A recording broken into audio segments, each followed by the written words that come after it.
Thames நதிக்கரை கொக்குகளா என்று சொல்லி ஆங்கிலேயரை இழித்து பேசி அவர்கள் இந்திய நாட்டை விட்டு வெளியேற வேண்டும் என்பதற்காக பல பாடல்களை இசைத்தார்.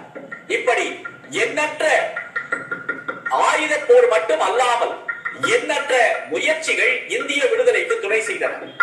இந்தியா பத்திரிகை, சுதேசி பத்திரிகை, காந்தியடிகளினுடைய ஆயுதம் இல்லாத போராட்டம், பகத்சிங்கினுடைய ஆயுத போராட்டம் என பல்வேறு விடுதலை முயற்சிகள் தான் இன்றைக்கு நமக்கு விடுதலையை பெற்று தந்திருக்கிறது. இந்த விடுதலை எளிதில் பெற்றதல்ல. ஆயிரம் ஆயிரம் உயிர்களை நாம் காவு கொடுத்திருக்கிறோம்.